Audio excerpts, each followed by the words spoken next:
pinakamalakas sa palakpak? Yung pinakamalakas sa palakpak! Purihin ang ating dakilang Diyos na buhay. Mga minamahal, ihanda niyo po ang ating po mga Biblia, ating mga banal na kasulatan, at yung pong ating pag-aaralan, ito po ilagyan po natin ng pamagat, pagsambang hanap ng Diyos. Mga minamahal, mapapansin po natin na ang mga bagay na pagsamba na gusto ng ating mahal na makita, ito mismo pag tayo'y humaharap sa Kanya. Amen po ba? Sa lahat po na nagsasagawa ng Kanyang kalooban, hindi po pare-parehas yung ating pagganap ng kagaya ng sayo. Ibig sabihin, pag tayo ay naririto, kanya-kanya tayong pagtatrabaho ng ating kaligtasan. Kaya habang papalapit, mga minamahal ko, tayo sa pangako ng ating mahal na Panginoon, ay ganun din kahigpit ng kahigpit ang ating pakikipagbaka para sa ating tagumpay. Anytime now, ang Diyos ay totoong napakalapit ng bumalik. Amen po ba? Kung ngayon, tatanungin tayo ng Diyos sa bawat isa sa atin. Kung sasabihin ng Diyos, anak, ilang porsyento ang ibinigay mo sa akin sa araw na ito? Ang ating pagsamba ba, ito ba'y naibigay natin ng 100%? Ito bang pagsamba na hinahanap ng Diyos? Ay titiyakin po ba natin o nakatitiyak ba tayo na ito ba'y naging kalugod-lugod sa mahal na Panginoon? Kaya napakahalaga po kung bakit naging tema natin ito, mga minamahal. Sapagkat alam natin, yung Diyos na ating sinasamba at pinupuri, yung ating binibigyan ng mataas na karangalan, wag na wag mong kalilimutan. Siya ang Diyos na nagpagaling ng ating karamdaman. Siya po yung Diyos na nagbago na hindi kayang baguhin ni numan. Pero ang nakagawa niyan ay ang ating mahal na Panginoon. Kaya mga minamahal, walang lugi. Ang oras na inilagi mo, ang panahon na nandito ka, mga minamahal, nakikita ng Diyos. Kahit hindi ka napapansin ni numan, ang puso ng bawat sa atin ay alam ng mahal na Panginoon. Alam niya kung galing dito. Alam niya kung ilang beses kang pumapalakpak. Ilan ang praise the Lord na binanggit mo? Alam ng Diyos yan. Wala kang maitatago sa Kanya. Amen po ba? Amen. Kaya pag nandirito tayo, mga minamahal, ito yung special moment. Ito yung napaka-gintong pagkakataon, gintong sandali. Sapagkat yung ginagawa mo rito, hindi mo magagawa sa bahay. Andiyan pa ba tayo? Sa bahay, marami tayong katwiran. Marami tayo dahil busy tayo. May trabaho tayo. Pero dapat yung pagkukulang sa tahanan, pag nandirito ka, meron tayong gate dyan. Dapat bago ka palang pumasok, iwan mo na lahat sa gate ang lahat ng alalahanin, ng mga problema, para pagharap mo sa Diyos, pure ang puso mo at isip mo at handang-handa kang sumamba at magpuri sa Diyos. Kaya yung ating tema, mga minamahal ko, bago natin ipaliwanag yan, buksan muna natin ang Malakias Kapitulo 3, ang versikulo ay 10. Kainti lang po.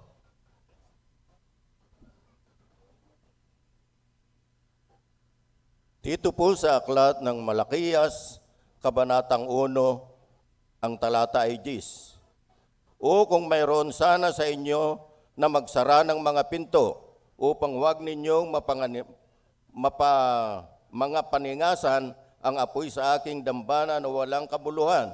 Hindi ko kayo kinalulugdan, sabi ng Panginoon ng mga hukbo, ni tatanggap man ako ng handog sa inyong kamay. Amen. Purihin ang pagkabasa ng Kanyang salita.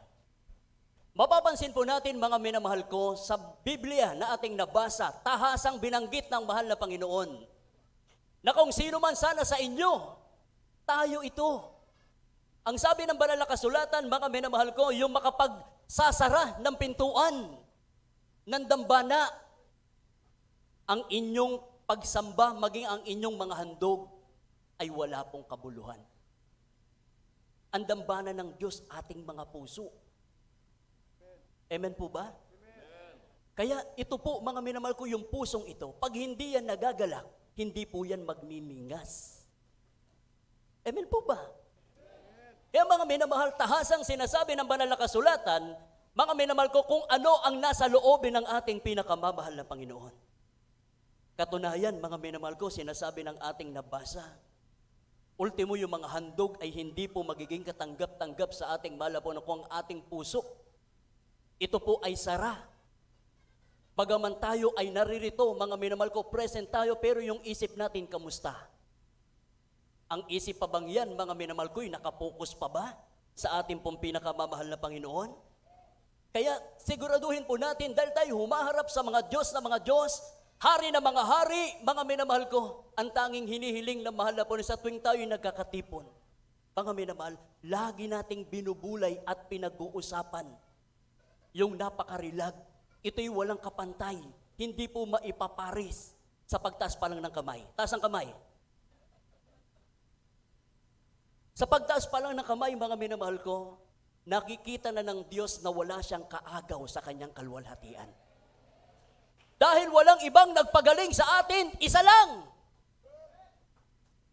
Kaya sa pagtaas pa lang ng kamay, pag bumukas ang ating mga labi, pagaman siya ang ating pinupuri, pero yung hinahanap niya, ito yung minsan na nawawala. Sapagkat kung minsan yung kantang I live for Jesus, pero si Jesus wala sa isip natin. Mapapansin ninyo yung mga ngaral, nagpe-praise the Lord, pinapapalakpak po kayo, sapagkat yung inyo pong mga diwa at isipan na medyo nalilihis sa pamamagitan ng gayong pagpupuri ay nababalik ang atensyon nyo para magpuri sa mahal na Panginoon. Lahat magsabi ng praise the Lord.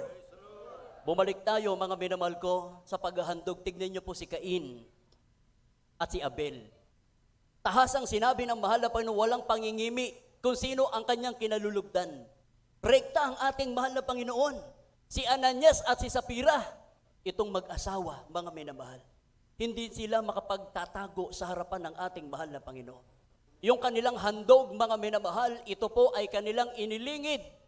Kaya dumating ang parusa sa mag-asawa at silang dalawa ay nawalan po ng buhay.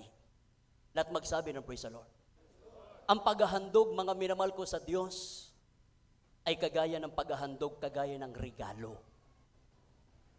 Yung regalo, mga minamahal ko, inaalam mo yung taong bibigyan mo. Amen po ba? At sa ibibigay mo, tinitignan mo yung amount. Dahil nandoon yung tinatawag na pagrespeto at pagkilala sa taong iyong bibigyan. How much more ang mahal na Panginoon? Ang Diyos puro bigay. Ang Kristiyano panay hingi. Totoo yan. Pero ang Diyos hindi nagsawang magbigay dahil lagi tayong humihingi. Pero pinagkulang ba tayo ng Diyos? Pagaman tayo nagkukulang, pero 100%, ultimo lahat ng ating pangangailangan. Kahit nagkukulang tayo, may mga kahinaan tayo, sabi ng Biblia, Diyos pa rin ang tagapagpuno ng lahat ng ating pangangailangan. Palakpakan natin ang ating mahal na Panginoon. Everybody say, praise the Lord! Praise the Lord! Kaya dito po, mga minamahal ko, meron po tayong tatalakayin, 3 bagay na hinahanap ng Diyos sa ating pagsamba. Ngayon tinitignan ng Diyos kung paano tayo haharap na kanyang hinahanap yung tunay na pagsamba. Unang-una, mga minamahal ko, yung ating mga puso. Buksan natin ang Hebreo, Kapitulo 10, versikulo 22. Sa aklat ng Hebreo, Kabanatang 10, talatang 22. Tayo'y magsilapit na may tapat na puso sa lubos na pananampalataya na ang ating mga puso na winisikan mula sa isang masamang budhi at mahugasan ng ating katawan ng dalisay ng tubig. Amen. Palakpakan natin ang ating mahal na Panginoon. Mga minamahal, kung susumahin natin ilan yung ating bilang. Sa bilang na ito, mga minamahal ko, ilan na ang kanyang pagsambay nakaabot sa trono ng mahal na Panginoon. At sa ilan na yan, ilan po dyan sa kanyang pagsamba na pinakamalapit sa puso ng Diyos. Everybody say praise the Lord. Kaya tignan niyo po mga minamahal sa paglilingkod natin sa ating mahal na Panginoon. Lahat tayo na naririto ay binibless ng ating dakilang Diyos. Katunayan mga minamahal, yung parte ng ating pinakamamahal na Panginoon sa ating pananambahan, ganun po ang kanyang pagkilos sa pamamagitan ng kanyang banal at matamis na presensya. Nagkakaroon tayo ng kagalakan, pinalalakas tayo ng Diyos sa espiritual, ibinubuhos niya yung kasiyahan hanggang sa pag-uwi natin.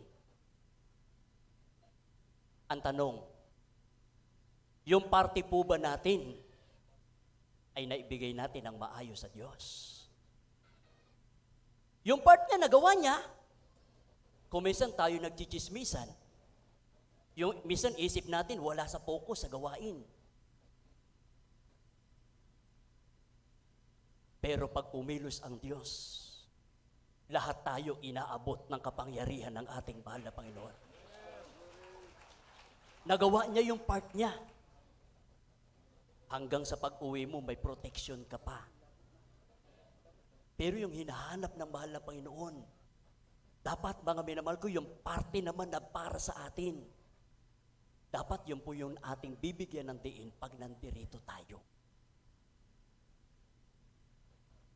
Special tayo sa harapan ng Diyos dahil anak tayo ng Diyos. Bilang magulang sa anak, ayaw niyang pagkukulangin yung kanyang anak. Ganyan ang Diyos. Halos busog na busog tayo. Pero dapat yung part natin, yan po yung ating aayusin pag tayo ay naririto dahil humaharap tayo sa Diyos. Malakas na palakpak para sa ating pinakamamahal na Panginoon.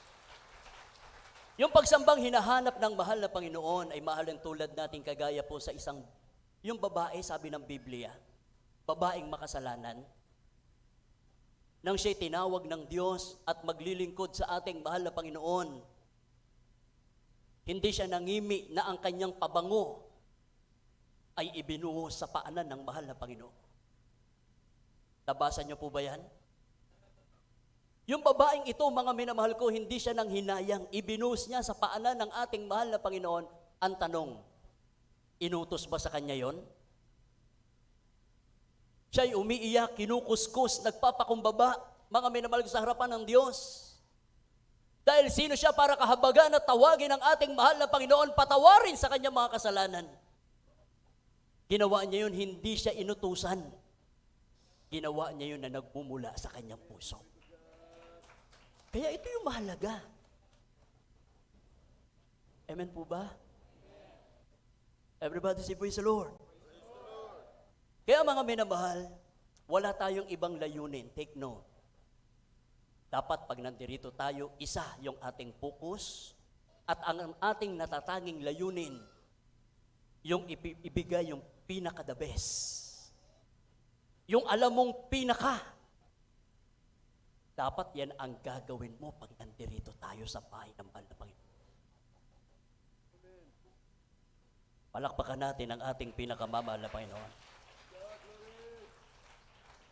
Ultimo sa ating mga labing umaawit sa pagtataas ng ating mga kamay. Dapat yan ihahandog mo para sa mahal na Panginoon.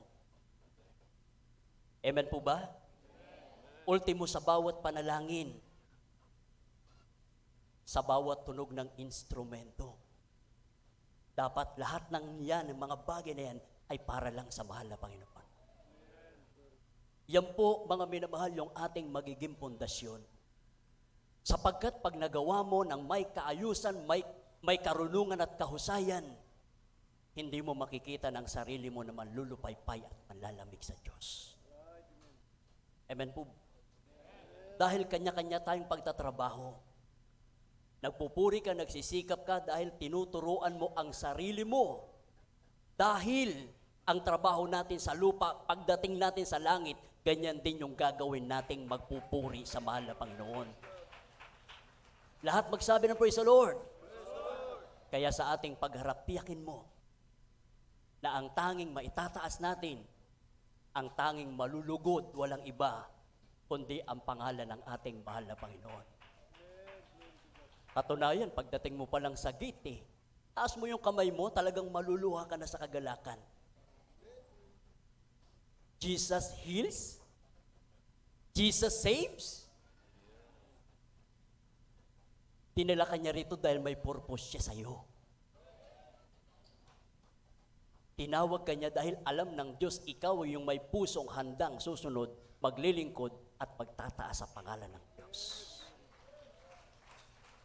Ganyan ba kalakas yung palakpak na pinagpala ng mahal na Panginoon?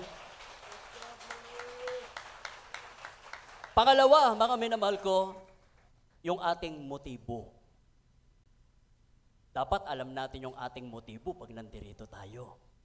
Buksan muna natin ang Awit, Kapitulo 40, versikulo 9 hanggang 10. Mga awit, 40, versikulo 9 hanggang 10, ito po yung nasusulat. Ako'y magpahayag ng mabuting balita ng katwiran sa dakilang kapisanan. Narito, hindi ko pipigilin ang aking mga labi, O Panginoon, inyong nalalaman. Hindi ko kinubli ang iyong katwiran sa loob ng aking puso. Aking ibinalita ang iyong pagtatapat at ang iyong pagliligtas. Hindi ko inilihim ang iyong kagandang loob at ang iyong katotohanan sa dakilang kapisanan. Amen. Purihin ang pagkabasa ng kanyang salita. Malinaw, mga minamahal? Dapat yun yung ating motibo. Sabi ng ating nabasa, hindi ko pipigilin yung aking mga labi. Hindi ko ikukubli ang iyong kagandahang loob.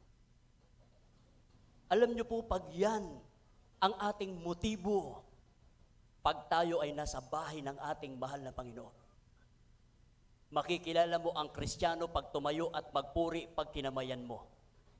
Malalaman mo kung nanlulupaypay, nanghihina at nanlalamig. Amen po ba? Kaya sabi ng ating labasa, mga minamahal, ang motibo ng isang Kristiyano pag nandirito, hindi niya pinipigil yung kanyang mga labi.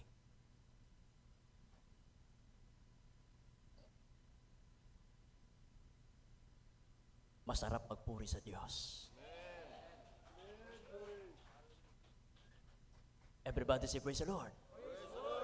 Tatanungin ko po kayo uli. Sino po yung magaling magpuri? O sino yung magaling umawit? Yung choir po ba kaganina? Children's choir? Beloved Youth and Singles Choir? Beloved Pioneers Choir? Sino yung magaling umawit? Alam nyo, mga minamahal ko, yung magaling umawit. Ito po yung Kristiyano na kahit punong-puno siya ng pagsubok, punong-puno ng problema pinagdadaanan, pero pagdating sa bahay-sambahan, ang motibo niya isa lang.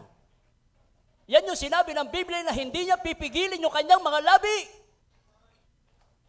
Dahil hindi magiging sagot ang mga pagsubok para tayo mapalayo sa presensya ng Diyos. Ito nga yung ating takbuhan, refuge. Ito yung ating silungan. Dahil pag ang Kristiyano may problema, may karamdaman, isa lang ang ating tinatawagan. Sabi ng banal na kasulatan sa Isaiah 45, versikulo 11, matapos mong maganap ang kalooban ng ating mahal na Panginoon, pwede mo siyang utusan. Sabihin mo sa mahal na Panginoon, pagpupuri ako sa iyo, maglilingkod ako sa iyo, ikaw nang bahala sa problema ko. Sabi ng Biblia, may mahirap ba sa mahal na Panginoon? Yung kapatiran natin sa Amoranto, yung kanyang beloved husband, kinuha ng Diyos mismo sa gawain. Tahimik lang siya. Tinalokbungan yung kanyang asawa. Sabi ng kapatiran, ang init-init, nakatalokbong. Hindi niya sinasabi. Sabi niya, sweetheart, ikaw nasa langit na. Ako, magtatrabaho pa ako ng kaligtasan. Everybody say praise the Lord. Dapat yun ang ating motibo. Pag tayo ay naririto, iisa yung ating simpatya. Yan ang pagsambang hinahanap ng Diyos. Palakpakan natin ang ating mahal na Panginoon. Ang sabi ng pangatlo, mga minamahal ko, yung ating saloobin. Kasi nandito yan sa araw ng ating pagsamba. Buksan natin ang Kawikaan, Kapitulo 3, versikulo 6. Dito po sa aklat ng mga taga-Kawikaan, Kabanatang 3, talatang 6. Kilalanin mo siya sa lahat ng iyong mga lakad at kanyang ituturo ang iyong mga landas. Amen. Sabi ng banal na kasulatan, kilalanin mo siya. Kasi pag hindi mo kilala ang ating mahal na Panginoon na nagpupuri ka sa mahal na Panginoon na naglilingkod ka sa Diyos, kung hindi mo siya lubos na kilala. Tignan niyo po si Job. Si Job kailangan niya pang danasin na siya'y nagkaroon ng maraming sugat, nawala ang kanyang mga mahal sa buhay, lahat ng kanyang ari-arian sa isang iglap. Pero ang layunin ng Diyos, gusto niyang mas makilala niya pa ang ating mahal na Panginoon. Kaya huwag kang tatanggi, mahal na Panginoon, may pagsubok ako. In everything give thanks, for this is the will of God. May purpose yan, ang ating mahal na Panginoon para sa iyo. Amen po ba? Kasi gusto ng Diyos mas lumalim pa. Kailangan nating masaktan para tayo matuto. Kailangan tayong madapa, mga minamahal ko, para malaman natin ang kalooban ng Diyos. Kaya sabi ng banal na kasulatan, ituturo sa atin ang ating mahal na Panginoon. Pero kung tayo po, mga minamahal ko, pag dito, hindi mo alam yung ating Diyos na sinasamba at pinaglilingkuran, mga minamahal ko, hindi mo lubos na maibibigay ang karangalang hinihingi niya para sa iyo. Ang magiging bunga niyan, manghihina ka, manlulupaypay ka sa paglilingkod sa ating pinakamamahal na Panginoon. Iisipin mo na lang tuloy, ang paglilingkod ay isang kabigatan. Amen po ba? Kaya nga, minsan mga minamahal, naiisip natin kung kailan pa ako naglingkod sa Diyos. Lalong yata akong naghirap. Lalo yatang dumami yung aking mga pagsubok. Naglilingkod ako sa Diyos, wala naman ako natatanggap na pagpapala. Ultimo kagalingan ko nga, hindi pa pinagkakalob ng Diyos.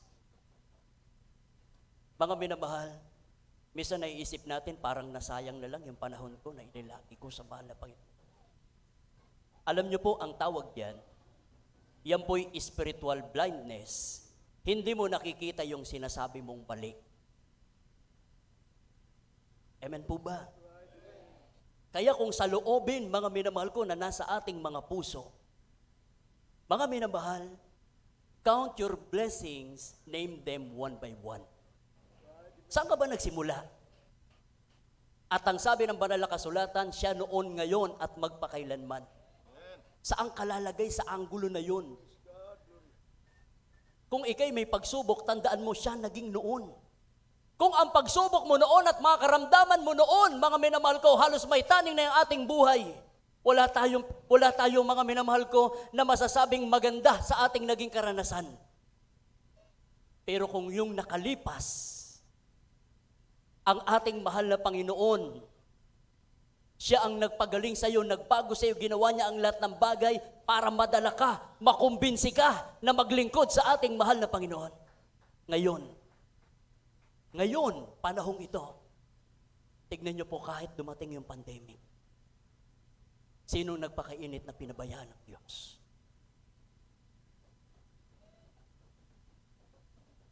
May pinabayaan ba ang Diyos? Sabi nga ng kapatiran natin, Brad, pambihira yung panahon natin, talagang pandemic. Pero dahil sa pandemic na to, 2 tricycle, nakabili ako. Oh, sabi ng isang kapatiran, yung rep namin dati, no, hindi pandemic, halos walang laman. Ngayon, puro pandemic eh. Punong-puno ng laman. Tignan niyo po yung mayaman. Yung mayaman, mga minamahal ko, hindi kumakain ng sardinas. Pero pag hindi nabigyan ng, anong tawag doon? Prilip, nagagalit. Pero sa atin, mga minamahal, ang buhay natin, ang may kontrol niya ng mahal na Panginoon. Gusto lang ng Diyos yung ating saloobin, mga minamahal ko, yun nandirito. Dapat wag nating kalilimutan ang mahal na Panginoon kung paano siya gumawa noon, ngayon, at kaya niyang gawin ang lahat ng bagay sa hinaharap. Amen po ba? Kasi pag ang Diyos nag-isip, nasa Kanya na ang lahat ng mabuti. Amen po ba? Pag nag-isip ang mahal na Panginoon layunin, pag sa'yo ang pagpapalang yan, walang makakaagaw ng pagpapala dahil para sa'yo yan. Kaya dapat yung ating saloobin laging positive. Lagi nating isipin na mayroong magagawa ang Diyos. May karamdaman ka ngayon, may problema ka ngayon, dapat ang iyong saloobin kayang resolbahan at kayang gawin ng Diyos, mabigat na karamdaman, kaya kong pagalingin ng ating mahal na Panginoon. Kaya nga, gusto ng Diyos yung ating pananampalataya, ito yung maging yung pure, mga minamahal. Diba sabi nga ng Job 23 verse 10, na tayo po, mga minamahal ko, ay lalabas na dinalisay na ginto. Yan po yun eh. Yan ang gustong makita ng Diyos. Ibig sabihin, pag nandirito tayo, hindi tayo mag-aalinlangan, hindi tayo mangangamba, aalisin natin ang mga problema sa harapan ng Diyos at tatayo tayong may kaayusan. Tatayo tayo, mga minamahal ko, titindig, mga minamahal ko, na hawak ang katotohanan sapagkat buhay ang Diyos na ating pinaglilingkuran. Ngayon, mga minamahal, ano yung bagay na dapat nating gawin upang mapapanatili natin yung hinahanap ng Diyos na pagsamba, upang tayo kalugdan at maging handa sa pagbabalik ng Diyos? Kalawang Samuel, Kapitulo 24, versikulo 24, English muna tayo. At basahin po yun sa Tagalog. Last verse, unang Samuel 16, versikulo 7. From the book of 2 Samuel, chapter 24, verse 24. And the king said unto Araunah, Nay, but I will surely buy it of thee at a price. Neither will I offer burnt offerings unto the Lord my God of that which that cost me nothing. So David bought the terracing floor and the oxen for 50 shekels of silver. Amen. Sa 24, at sinabi ng hari kay Araunah, huwag, kundi katotohanan bibilhin ko sa iyo sa halaga. Hindi nga ako maghandog ng mga handog na susunugin sa Panginoon kong Diyos na hindi nagkahalaga sa akin ng anuman. Sa gayoy binili ni David ang giikan at ang mga baka ng 5,000 siklong pilak. Amen. Purihin ang pagbabasa ng kanyang salita. Si Araunah, mga minamahal ko, ay nag-o-offer ng kanyang mga baka at giikan. Pero sinabi ni David, hindi, babayaran ko sa iyo.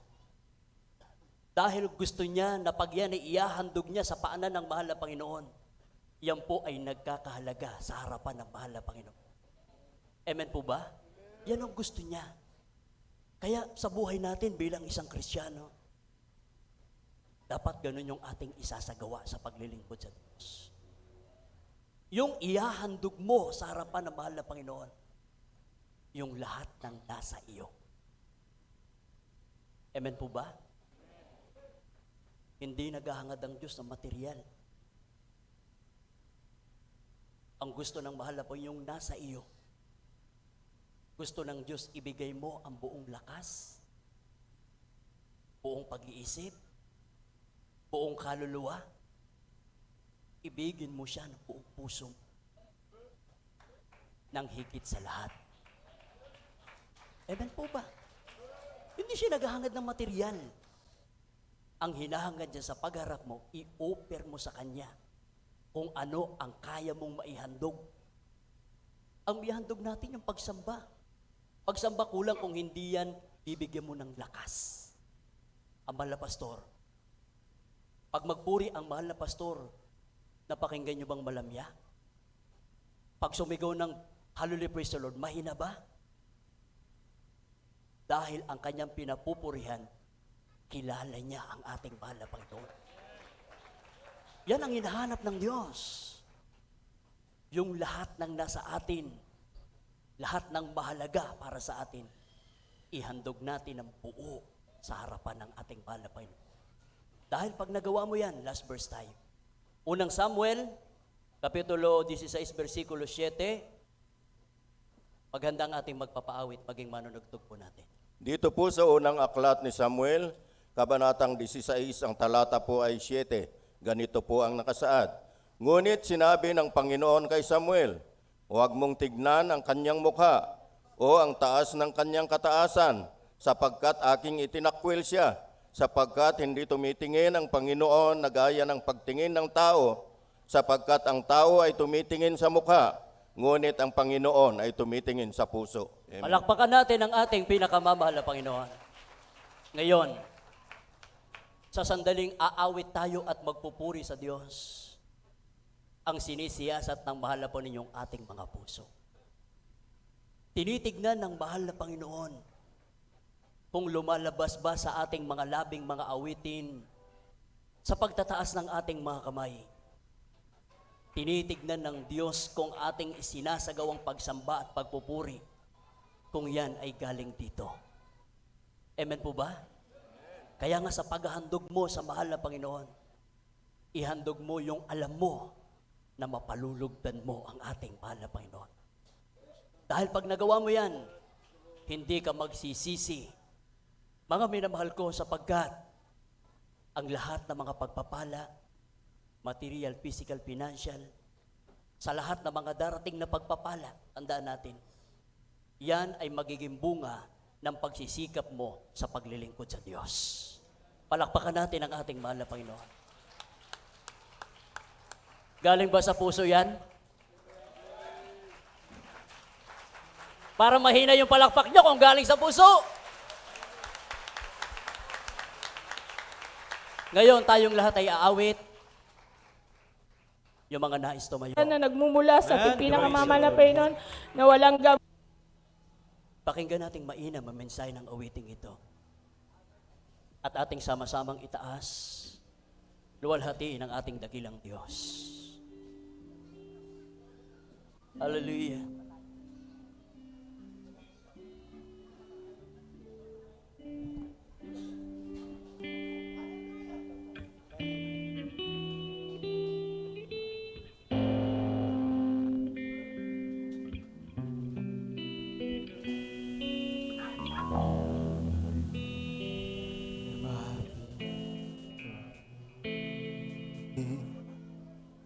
Sa Diyos at Mag-alay ng walang saysay at umasa siya'y malulugod. Pagkat ang nais mo, buhay ko'y Kanya, taos puso hialay. lahat ng mga bisita natin, mga baguhan, lapit po kayo sa unahan. Gamitin yan. Sama-sama tayong misa ng papagpuri sa ating dakilang Diyos. Hahandog sa'yo, O Diyos, lahat sa akin. Purihin ang ating mahal na Panginoon. Ang natatanging Ang buong pagkakataon, pinagkakalap ko po sa ating beloved co-preacher. Beloved buhay Lord, ko. God bless. At kung ito'y gamitin mo, sa'yo ay dahilan ko. Ihahandog sa'yo, O Diyos, ang lahat sa akin. Hallelujah.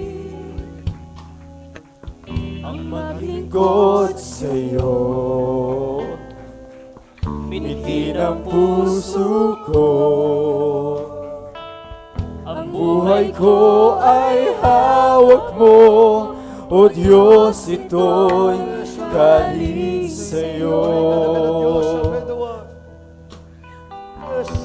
Ano man ang gusto, sa ating dakilang Diyos, kabahagi pa rin ang ito'y pagsamba. Pagkapag-unayan natin mga puso at isip sa ating pinakamahal na Panginoon. kahit ano ang ibig mo, manghanip man, handa ako. Andiyan ang ating pag-asa, pagtiniwala. Ihahandog sa'yo, O Diyos, Handog ang natin mga puso. lahat sa akin. Ang lahat sa ating ibigay, handog sa mga Ang Panginoon. natatanging Jesus! alayan. Sigaw, ginamahal. Magsigaw tayo, Buhay ko. ginamahal sa ating puso. Dapat sisigaw, Ito. taos puso. Gamitin Purihin mo. ka, mahal na Panginoon. Sa'yo'y dahilan ko. Ihahandog sa'yo, O Diyos, ang lahat sa akin. Napawitan natin ang oras Diyos, wala pang minamahal. Diyos Jesus, alam natin lahat ang nasa atin sa mga Panginoon. Pinagpala tayo ng dakilang Diyos. Hallelujah!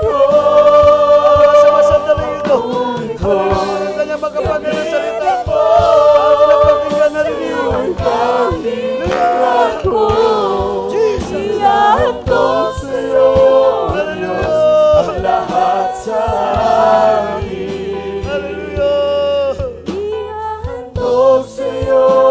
Diyos ang lahat sa akin, ang natatanging alayan ang buhay ko.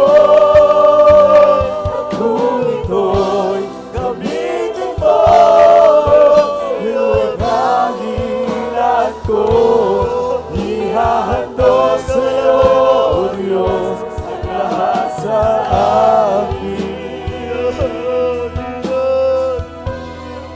Hallelujah, maminamahal. Atin ang pakinggan ang banal na salita nating dakilang Diyos. Pinagpala tayo, minamahal. Hallelujah! Nire-revive tayo nating dakilang Diyos. Alam niya ang bawat sitwasyon at kilala niya tayo bilang mga anak na sumasamba sa kanyang banal na pangalan at naglilingkod ng mga katotohanan. Hallelujah! Gusto na at nais ng mahal na Panginoon na ating mga pagsambang ito ay nagiging katanggap-tanggap sa Kanya. Nagiging kalugod-lugod sa Kanya. Hallelujah! Gusto niya mula sa puso ang ating pagpunta rito. Mula sa puso ating pagtaas ng kamay. Mula sa puso ating pagsigaw. Mula sa puso ating pag-awit. Ating dahil dyan tinitingnan ng mahal na Panginoon kung tayo sincero, kung tayo seryoso, na kumikilala, nalalambahan sa kanyang banal na pangalan. Hallelujah! Hindi ka pipigil. Hindi mo pipigil ang sarili mo. Yung bibig sa pagsigaw ng taos puso pasalamat sa Diyos. Hallelujah! Hallelujah!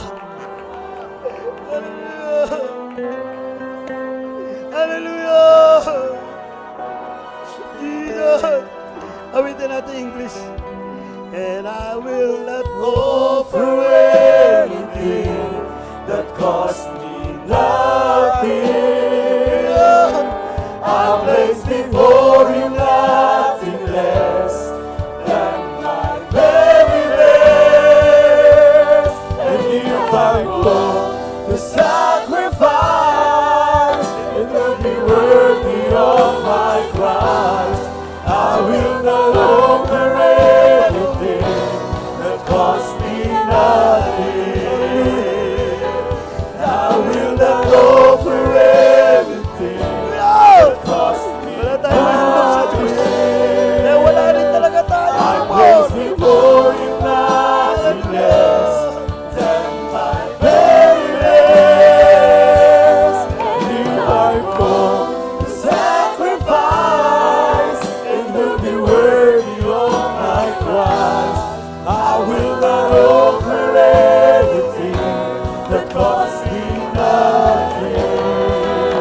And I will not offer anything that costs me nothing. Wala ka Lord, kung wala ka. I place before Kami Him dahil sa'yo. nothing less than my very best. And if I go to sacrifice, it will be worthy of my Christ. I will not offer anything that costs me nothing.